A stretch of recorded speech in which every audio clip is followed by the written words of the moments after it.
ایک صحابی تھے جوان 12-14 سال عمر, عشق لگا سی کھیڑا کھیڑ دی میں. 12-14 سال عمر تو ہر وقت حضور کے پاس رہتے تھے. صحابہ کہتے ہیں ہم نے سوچا ہر وقت ہی رہتا ہے. ایک دن نبی پاک صلی اللہ علیہ وسلم نے کہا ان کو ذرا بتاؤں تو صحیح ہے مجھ سے پیار کتنا کرتا ہے. صحابہ کو تجربہ کرانے کے لیے حضور نے اس سے کہا مجھ سے پیار کرتے ہو؟ اس نے کہا بیبا آپ کو پتہ ہی ہے سارا. تو حضور نے فرمایا جاؤ اپنے باپ کی گردن کاٹ کے لاؤ. کس کی؟ اوکھا جے بابا کام. ہاں اپنے باپ کی گردن کاٹ کے لاؤ. 12-14 سال عمر, چھلانگ لگائی. مسجد نبوی کے دروازے پر مولا علی شیر خدا کھڑے تھے. ان کی گردن میں تیر کمان تلوار تھی, کھینچی تلوار. اور جب دوڑے نا جذبات میں تو حضور نے فرمایا اسے پکڑ لاؤ, اس نے سچ مچ کاٹ کے لے آنی ہے.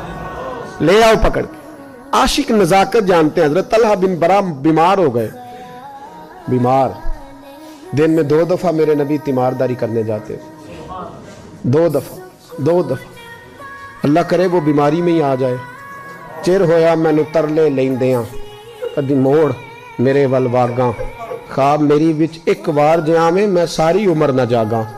نبی پاک صلی اللہ علیہ وسلم 2 دفعہ تیمارداری کرنے جاتے. 2 دفعہ دن, 2 دفعہ حضور پتہ لے. ایک دن حضور شام کو گئے, ان کا ماتھا چوما تو حضور کی آنکھوں میں آنسو آ گئے. پھر میرے حبیب پاک نے ان کے والد کو کونے میں بلایا, کوئی بات کہی, باپ بھی رونے لگے. حضور نے پھر پیار کیا, چلے گئے. حضرت طلحہ اپنے ابا جی سے کہنے لگے حضور کیا کہہ کے گئے؟ کہا بیٹے کچھ نہیں. کہا نہیں مجھے بتائیں. کچھ نہیں, رشتہ ہی بڑا نازک, نہیں بتائیں. تو باپ نے سر پہ ہاتھ رکھا, کہا حضور کہہ گئے ہیں تو آج شام کو فوت ہو جائے گا. اور جب حضور نے کہا جب اس کا انتقال ہو جائے تو مجھے خبر کرنا. والد کو چارپائی پہ بٹھا کے تو حضرت طلحہ نے ہاتھ پکڑ لیا. عشق تیاگ دو میں ایک برابر, پر عشق دا سیک ودھیرا. اگ تے ساڑے ککھ تے کانے, عشق ساڑے تن میرا.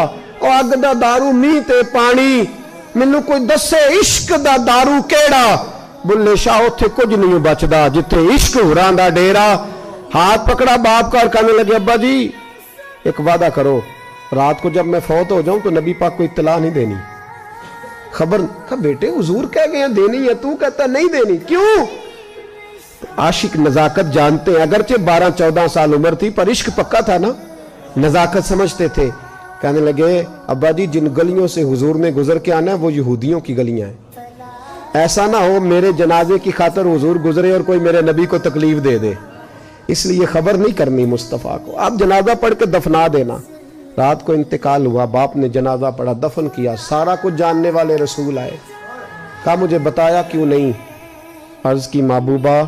کہتا تھا حضور کو تکلیف نہیں دینی, میری ذات کی خاطر تکلیف نہ دینا, نہ کوئی یہودی تکلیف نہ پہنچا دے. گلیاں یہودیوں کی ہیں, قربان جائیں. ساری دنیا روضہ رسول پہ, اور میرے رسول نے فرمایا مجھے بتاؤ اس کی قبر کہاں ہے.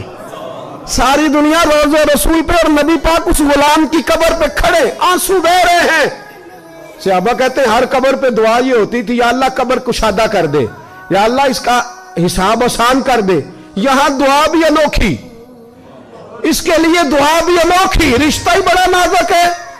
میرے نبی پاک نے دعا بڑی انوکھی فرمائی. کہا اے اللہ جب میرے طلحہ کی تیرے ساتھ ملاقات ہو تو ذرا اس سے مسکرا کے ملنا, وہ تیری شان کے لائق ہے, ذرا اس سے مسکرا کے ملنا. کہتے ہیں وجد ہو گیا تاری, اس لیے کہ جو رشتہ نبی کا امتی سے ہے اور امت کا رسول سے ہے اس کی نزاکت کو صرف غلام جان سکتے ہیں.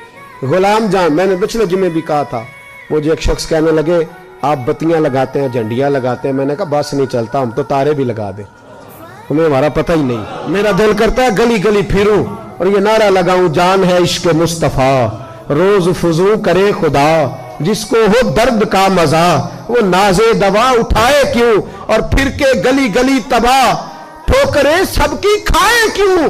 اگر دل کو یہ عقل دے خدا تو تیری گلی سے جائیں کیوں.